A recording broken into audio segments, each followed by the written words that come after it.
They called my business a joke over filet mignon, never knowing that joke now pays for my Manhattan penthouse. Candles soften us. The room keeps its edges.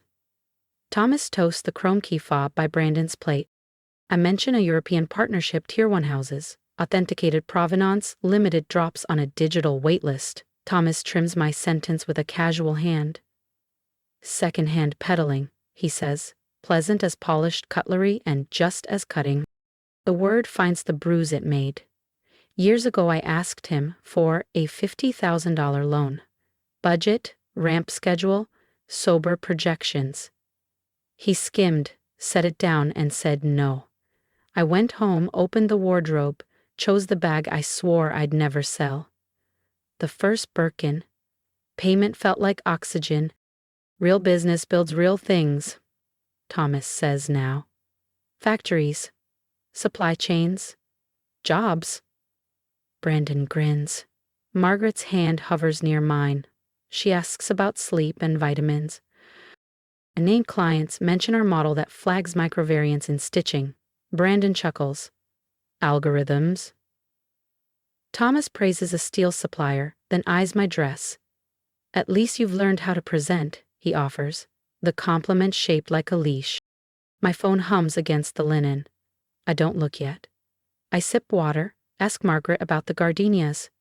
When I glance down, a name not meant for this table waits on the screen. Evelyn Ross. Morgan Dynamics is in trouble. We need to talk. I turn the phone face down. My pulse narrows. Trouble is geometry. Covenants. Cash. Customers. And also a clock. Thomas clears his throat. Avery, he says, when the party winds down, remember there's always a desk open if you're ready to stop experimenting. Brandon exhales laughter. Margaret murmurs my name and reaches for bread. I drink. In the glass, chandelier and crystal. Behind it, facts they don't ask for, margins that make boards blink. A network that moves like muscle memory. I say none of it. I say this. A client cried when we returned her mother's bag repaired so time looked taut. We create something, I add. Value doesn't only come out of a furnace. Thomas sets down his fork. When the joke's over, you can come work for a real company. The line lands, stirs the old bruise, and then distance. I smile the way you do when a storm chooses another coast. Plates lift, Bordeaux glows. Brandon shows a photo of headlights bleaching the driveway. I slide my phone toward the clutch. We stand. I kiss Margaret's cheek, accept a foil-wrapped parcel, adjust an earring in the foyer mirror. Night smells like wet leaves. I look once at the chandelier, the table staged for triumph, the men mistaking volume for weight. Avery slips her phone into her clutch, eyes glinting. Maybe the joke's on him. To win, sometimes you let them believe you're still playing on the field they drew. The cafe is a study in discretion. Warm amber light, low jazz and privacy screens that give each booth its own gravity. Midtown hums beyond the glass, but in here the air is slow, deliberate. I smooth the post across the table. Morgan Dynamics loses key supply contract. The headline sits quiet, like a snake in the grass. His voice from dinner still lingers. Real company. Steel, furnaces, smoke. As if progress had to burn to count. I slide a folder open, revealing the real shareholder registry. Not the public gloss, but the ledger with weight. Buried within the custody maze, my 10% stake rests invisible. Not a trophy, a lever. Chloe arrives, tablet in one hand, eyes already scanning. Philip Carter's memo, she says, placing a document before me. 90-day covenant breach probable, without immediate intervention. Efficient, clean, no drama in her tone. I give her a nod. Evelyn Ross steps in like she owns the light. Navy wool coat, hair pulled back, eyes assessing the room in one sweep. We shake hands. Equal grip. Equal measure. 10 years ago, she says as she slides in, Thomas told me women don't manage risk. I told him, then you've never seen one forced to. The words land without heat. She opens a slim folio, pushing a term sheet across the table. Vanguard Ridge Capital. 18% bridge loan. Blanket lien. Warrants tucked inside legal camouflage. Brandon's name threads through the emails. Urgent. Overeager. Eager, blind to the trap. Chloe leans in, voice lowered. 2 clients reported delayed shipments. Market chatter says digital vendors are circling legacy contracts. She tilts the tablet toward me. Her notes are surgical. I catch her watching me, cataloging how silence can be sharper than rebuttal. Evelyn studied my reaction. Not surprised? Gravity doesn't surprise me, I say. Only those who forget it exists. I place Philip's memo beside the term sheet, a diptych of problem and proof. Chloe slides over a board member list. I mark 2 names. They follow whichever side tells the better weather story. We map contingencies, notice periods, quorum counts, clauses ripe for challenge. Evelyn's counsel is precise, cutting without waste. She doesn't try to own the plan, she refines it. Chloe's outline is clear. Once the breach notice lands, Thomas will scramble for a meeting. Speed won't save him, she says. It'll just expose the cracks. Evelyn folds her hands. You have capital, you have cause, now you need the room. I lean back, coffee warm between my palms. So, when they call an emergency meeting, I'll be in the room. And in control. Chloe asks, what will you say when they realize you're the new shareholder? I sip my coffee. Nothing. I'll let them guess, until I walk into that boardroom. Some doors you kick open, others you walk through while they hold them for you, without realizing you own the building. The 35th floor boardroom is glass and chrome, cold light flattening faces. I pause in the corridor long enough to hear Thomas's cadence. Confident, paternal, promising strategic modernization to people already leaning back. I think of coffee and silence and push the door. Inside, an investor in charcoal breaks the politeness. You're 2 years behind Harper Tech, 5 behind Lexicon. Retrofitting a museum won't make it modern. Thomas smiles with his teeth and talks about ribbon cuttings and pride. I enter mid-sentence. I let the hinges announce me. A discreet glance to the investor gallery finds Evelyn. I set my leather portfolio on the table and slide a single sheet forward. Before we spend another breath on slogans, consider the clock. Thomas's voice thins. This is a closed meeting. It is, I say, which is why my 10% stake entitles me to attend and to speak. I tap the registry. Names, blocks, custody notes, my signature, indelible. Murmurs ripple. Philip Carter studies the page, as if it might rearrange into a kinder truth. I open the portfolio. Charts. Side by side with competitors who moved to digital MEB and supplier portals while Morgan Dynamics called webcams innovation. You're losing share because you iterate on comfort instead of capacity, I say. The market is not a patient teacher. A chair creaks. Brandon smirks. We know our business. Your customers do too. I lay down a second document. A term sheet. $75 million via pipe. Immediate liquidity. Modernization mandates. Performance gates. In exchange for 51% controlling interest and authority to execute. I don't raise my voice. Paper breathes for me. Evelyn sits still. A woman investor folds her arms, measuring posture more than pitch. Thomas laces his fingers. Very theatrical, Avery. But we've already identified a better investor.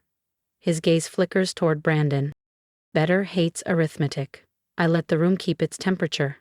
Then present your terms. Thomas clears his throat. We don't negotiate under ultimatums.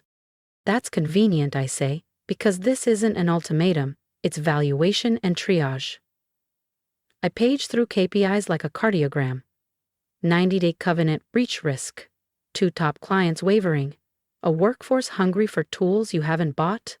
This is first aid. Brennan leans forward. We have bridges available. 18% with a blanket lien and warrants in the footer? I don't look at him. The kind of bridge you dismantle after you cross. By sending the company into a ditch? Throats clear. Philip's eyes flit to Thomas.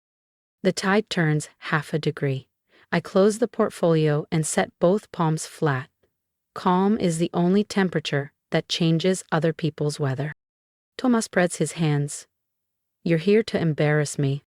I'm here to keep the building from burning down. Under LEDs, he looks smaller than under chandeliers. Install alarms, not applaud hoses. Evelyn's gaze holds steady. This company has survived cycles, Thomas says. It will survive this one. So will I answer, with or without you. Silence thickens. Seconds pass. I slide the term sheet to center. Liquidity tomorrow. Vendor migrations this quarter. Plant digitization in 6 months. Quarterly targets and governance that doesn't flatter nostalgia. Someone at the far end exhales like a tire. Brandon tries again. You don't understand legacy operations. I understand unit economics and entropy, I say, and a museum can be beautiful without pretending to be a factory. I cap my pen and stand. Thomas's smile returns, brittle. We'll review our options, with better partners? Avery, then I'll make it easy. You have 24 hours to decide. Every hour you wait, the offer drops by 1 million. If you think that was bold, wait until you see what happens when the clock runs out. Subscribe now so you don't miss the next move in this high-stakes game. Sometimes the cleanest wins happen when your opponent walks straight into their own trap. Morning sunlight cuts hard across the conference suite's polished table, throwing long reflections into the eyes of the board. I arrive early enough to see Brandon whisper something to Thomas. Shoulders squared, but his gaze fixed on the table's gloss. Evelyn sits 2 chairs down, a slim folder at the ready. Philip Carter hovers near the projector, stack of memos perfectly aligned. I open my leather portfolio, the same one I carried in yesterday, and let the silence gather weight. Let's revisit where we left off, I say, my voice low enough to make them lean in. A 90-day covenant breach risk, vendor attrition, modernization overdue by years. Thomas shifts, the sound of fabric against leather. I slide Philip's memo to the center. Your own finance officer flagged the breach risk 3 weeks ago. Philip nods, eyes on Thomas, confirming the authenticity. The first murmur runs around the table. Next, I connect my laptop to the screen. The email appears, stark against the white projection wall. Brandon Morgan to Vanguard Ridge Capital, subject line bridge loan proposal. I read aloud deliberate. 18% annual interest, blanket lien on corporate assets, warrant coverage on equity, execution by quarter end. I let the words hang, then turn to Brandon. That's not a bridge. That's a noose. Brandon's jaw tightens. It was a contingency. A contingency you didn't disclose to the board, I counter, or to your largest shareholder, me. The pronoun lands like a stone dropped into still water. I cue the next slide, a letter on a competitor's letterhead. From your top client. They'll terminate their contract if modernization is delayed another quarter. The letter is short, brutal, and impossible to misinterpret. Across the table, a director leans back, arms crossed. Another taps a pen against his notebook, slow and deliberate. Margaret watches, lips pressed, but not entirely unsympathetic. This isn't revenge, I say, turning back to Thomas. This is business, and business demands action. From my folder, I produce the pipe agreement, already signed by Evelyn's fund. I place it in front of Thomas, along with a pen. 51% controlling interest. 75 million in capital. Modernization begins immediately. Or you proceed with an 18% chokehold and lose your largest client. Thomas stares at the paper, then at me. His hand hesitates. You've been planning this. I've been preparing to save the company you're about to sink. Silence stretches, broken only by the faint hum of the HVAC. Finally, Thomas signs. The pen's click echoes.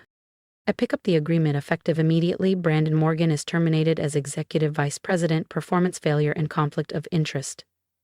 Brandon starts to speak, but I raise a hand. Your keycard access ends at noon. HR will facilitate the transition.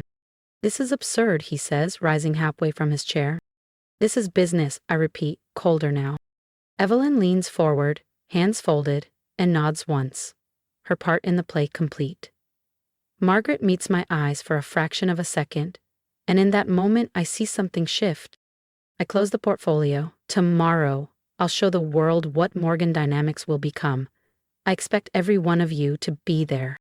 The room is still, the trap fully sprung, and for the first time in years, I feel the balance of power tilt entirely my way. My father used to say justice doesn't exist in business. I just proved it can with a profit margin. The house lights are blinding, but I keep my gaze steady on the sea of faces in the auditorium. Rows of employees, reporters with their recorders raised, and the cool hum of camera shutters create a strange, electric stillness. Somewhere near the middle, Thomas sits stiffly in a navy suit that seems to have aged with him overnight. His chin is up, but the pride he once wore so easily is diluted by resignation. I step to the podium, the click of my heels echoing louder than the polite applause. Good morning, I begin, voice steady. Today marks the beginning of a new era for Morgan Dynamics. Evelyn stands along the side wall with the other board members, her presence a silent pillar of support. I gesture toward the group behind me. Allow me to introduce our new leadership team. 6 figures step forward. Young, sharp, diverse in background and expertise.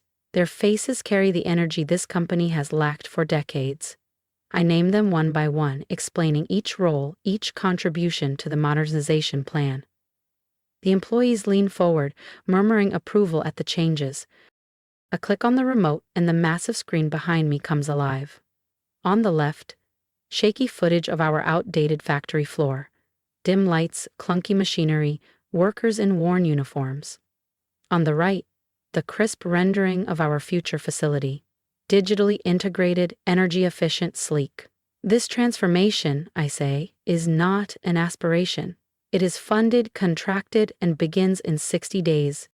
The European manufacturing deal Evelyn secured flashes across the screen, signed and sealed. In the second row, a reporter scribbles faster. I glance down to the front where Thomas sits. His eyes are fixed on me, unreadable, but unblinking. I pause, then bend down to the portfolio at my side. From it, I lift the first luxury bag I ever sold. The leather is still rich, the stitching perfect. The room goes quiet in an instant. I hold it high enough for the cameras to catch. From this bag, I say, I built a business they called a joke. Today, that business owns the company that once refused me a chance to prove myself. The words hang, weighty but calm. I'm not here to gloat, only to mark the truth. The applause starts slow, then builds, filling the air like a tide. I let it crest before lowering the bag and stepping back from the microphone. A reporter's voice cuts through the noise. Any words for those who underestimated you? I smile, slow and measured. Yes? Thank you. You made sure I was ready for this moment. Flashbulbs ignite in bursts, freezing the expression on my face for every business page in the city. The rest of the event flows like clockwork, signatures, photos, handshakes. But when it's over, I slip away to the top floor. My new office smells faintly of fresh paint and ambition. I walk to the window just as the crane outside hoists the new Morgan Dynamics logo into place. The skyline stretches out, autumn sun catching on glass towers. In the reflection, I see my own outline. Steady, still, unshaken. Victory always has a cost. Today, I know it was worth paying. If you stood with me through every sharp remark, every closed door, and every battle I fought in silence, I want to hear from you. Tell me what you think of how I handled them. Did I play it too quiet or just right? Share your own story of being underestimated, because I promise your voice matters here. And if there's one thing I've learned, it's this.